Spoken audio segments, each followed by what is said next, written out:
Welcome to Smart Finance 360, the podcast where money matters meet innovative thinking. Every week, we dive deep into the world of finance, exploring trends, debunking myths, and bringing you the latest insights from industry experts. Whether you're a seasoned investor, a financial newbie, or somewhere in between, this is your go-to source for becoming financially savvy.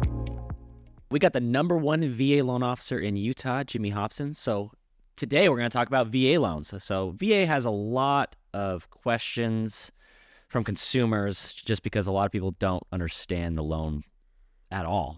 And a lot of loan officers don't understand the loan at all either, I've noticed. Exactly. So for you, Jimmy, let's just ask a few questions that consumers can kind of go over the VA loan. First and foremost, who can actually be approved with a VA loan? All right, perfect. So active duty military members, once they've spent 90 days at their initial duty station. So you go through boot camp, you go to tech school or infantry school, that does not count towards active duty time. Once you get to your actual station, once you've been in 90 days, you qualify. Now, National Guard and Reserves, you actually traditionally needed 6 years unless you get called up to active duty. During COVID, there were some different orders, Title 10 and Title 32 orders, that as long as you've got 90 days active duty time with 30 days of that being consecutive, you can qualify. So if you're in the Guard or a reservist, reach out and let's figure out if we can solve that for you. If you're active duty, it's pretty easy. Once you're 90 days on base, you're good to go. That's great. So let's say I qualify for this. What do I need to provide to you outside of bank statements, pay stubs, that specifically helps for the VA loan to get qualified? Well, traditionally, what you need is what's called a certificate of entitlement. However, a good lender can pull that. Now, if you're brand new or you have the inability to pull it, oftentimes we need what's called a statement of service from your command. So we can walk you through all that. It's pretty easy to do, but we can get you that stuff. Once you have that COE, it's the one thing that matters in a VA loan. If you don't have that, if someone's never pulled that or they don't have it and they put you into process, change lenders immediately. Yeah. So You definitely should. And two questions that a lot of veterans have is what is entitlement and what is disability? Kind of tell us too. Got it. So VA entitlement is that you're entitled to a VA loan. In the old days, the VA entitlement used to be capped at the conforming limit. But if you have no current VA loan, you have max entitlement. You can buy as much as you can afford. So if you qualify for a $10 million house, you can find a lender that you can buy a $10 million house. You can do it. Now, entitlement comes into play when you have a current VA loan you're keeping. Say you're departing that residence, want to buy something else, then you have to use a calculation for entitlement. Disability is very simple. When you get out of the military, if you've got something wrong with you, whether it be PTSD or tinnitus from shooting guns, then you get a disability rating, which waives the VA funding fee. Now, one thing that people don't realize is once you're no longer active duty, you can get a disability rating. You could be in the Guard full-time and get a disability rating. You just can't be in the active military full-time. Yeah, a lot of people I don't think take advantage of that. They don't understand how much entitlement they do have, and they don't understand the disability piece. So with entitlement, is it possible to have more than one VA loan? Yeah, so let's say you started out your career at Camp Lejeune. You're a Marine in the Carolinas, and you bought a condo that was $140,000, right? So that means, and you decide to keep it because, you want to keep property. It's a good investment. So that's your basic entitlement that gets all used up. Then you have what's called bonus entitlement, which goes up to the conforming limit. So simple numbers. The new conforming limit is 766 right now. If you spent 140 prior, technically you have the difference between the two that you can buy with a VA home loan. About 620. It's not exactly that way, but it's pretty close, so we can get you into the numbers. I've had clients that have 3 VA loans. Wow. So you can get more than one VA loan. Yep. I saw a crazy statistic a couple months ago, and I really can't remember off the top of my head what it was, but it had a large amount of veterans don't ever use the VA loan, even though they're actually approved for that. Why doesn't the VA, present more about this? Why is there not more education about this for veterans? Because the VA loan, from what I've seen, is probably the best loan out there in the market. It's gotten a lot better. New veterans typically all know about it. If they're serving and they understand home loans, they know about it.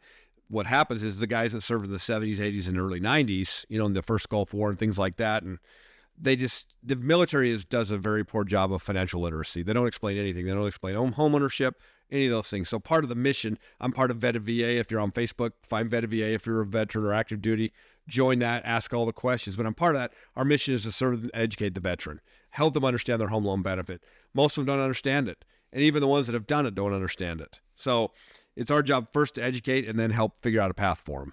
Yeah, I think education's been the biggest thing. I love that you do CE courses. I love that you do, a lot of different educational courses for veterans. A thing I do love about the VA loan, probably one of my favorite features, is called Tidewater. A lot of people don't understand what Tidewater means. Explain a little bit what that is when it comes to an appraisal. Well, Tidewater is an act that was passed, so it's kind of a weird name, but what it means is very simple.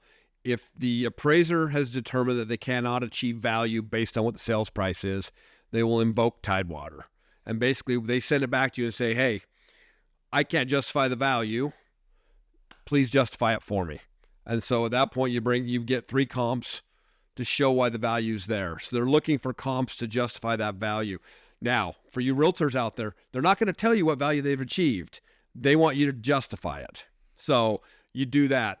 But what it is, it's a built-in way to always try to get value. If Tidewater doesn't work, there's also reconsideration of value. A lot of people are afraid of the VA appraisal because they're like, oh, this happens all the time. Actually, the numbers are very simple. Just over 92% of conventional loans come in at value, just under 92% at VA come in at value.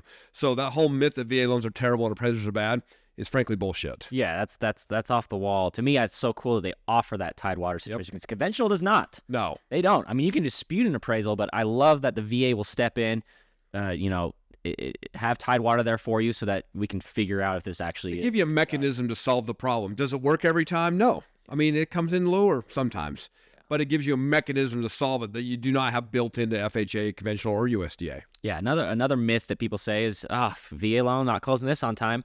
What's your average clear to close, you'd say, from for me, CTC? 21 days. 21 days. Fast. Yeah, so, it depends on your area, obviously. It depends on appraisal turn times. In Utah, appraisal turn times are 7 business days, very quick. Some states are 15 days. So, but even Texas, it's 10 days. Our guys in Texas are closing loans in 3 weeks. It happens all the time.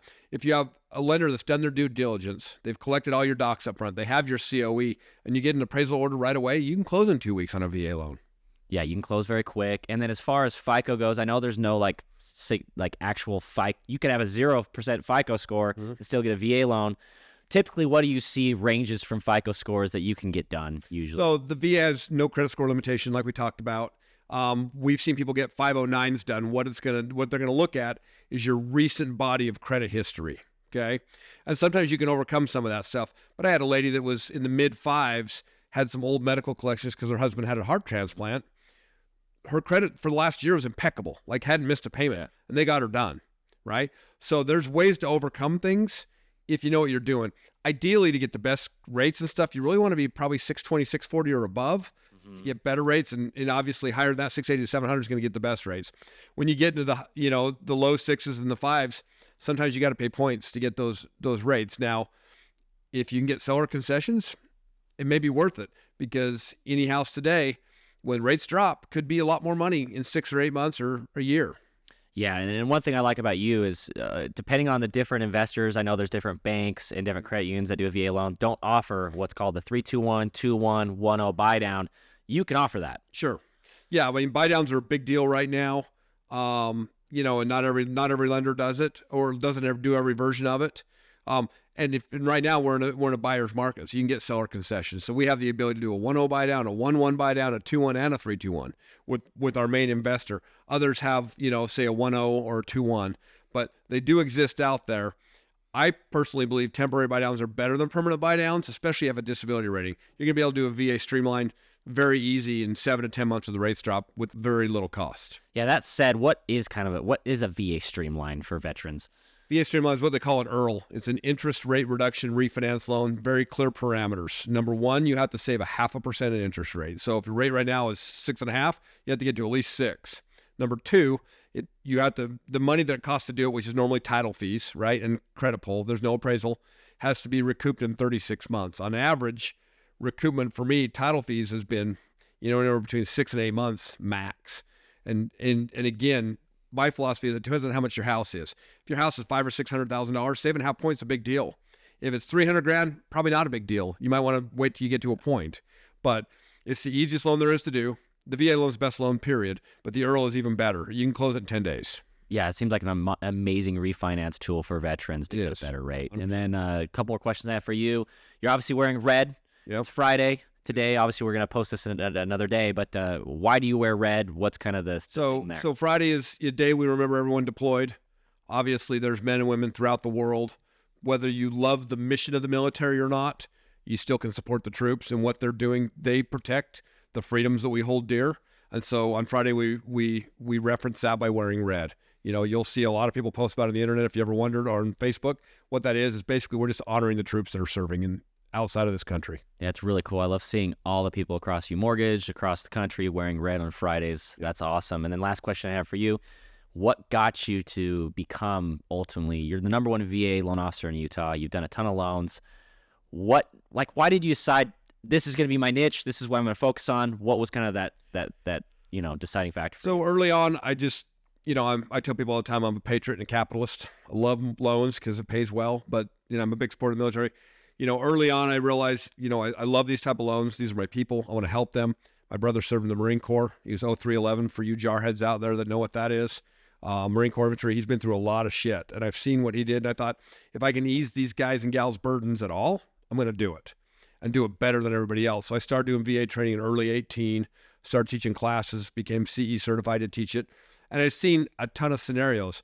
And if it's not me, I have friends that have seen every other scenario. So between me and the people I know, whether they work with us or not, we've seen just about everything. And so we figure that there's a way to solve your problem. We can help you solve it. I love the loan because it's a great loan for everybody. It's very nuanced. There's ways to get around almost every single issue. Very flexible underwriting. And frankly, these guys and gals deserve it. They put their lives on the line every day. Whether they signed up for it or not, they're still, I don't think most of us want to go to the Middle East to get shot at. No, definitely not. Yeah. Definitely not. Well, I appreciate, all that you do for veterans. Last question, and we'll wrap this up. Jimmy, how many states is your team licensed in? How many veterans can you help throughout the nation? So we're licensed in 48 states throughout the country. Every state but New York and Massachusetts. We're working on those, but they have a little more regulatory stuff. They're kind of difficult, as back east states go, but we've got people everywhere. And again, we're licensed in all those states, and I know VA experts that are licensed in all those states. It's more than just us. We've got our own VA lending team here as well. Those guys are licensed in way more states. So if you have someone that's particular, like, I only want to work with a veteran, I want to work with this, we got those guys too. We got the number one VA loan officer in America that works for us. That's amazing. We're happy to help. That's great. Please put in the comments, guys, if you have any family members or friends that are a veteran that need to get help on a VA loan. We can help you in 48 states. Thanks so much, Jimmy. I appreciate you being on this podcast. Jimmy is passionate about VA loans. He's very, very good at VA loans. So if you have any questions, please message us today. Reach out to Jimmy. Jimmy, we will make sure in the comments that we have his contact information. Thanks, man. Awesome. Thank you.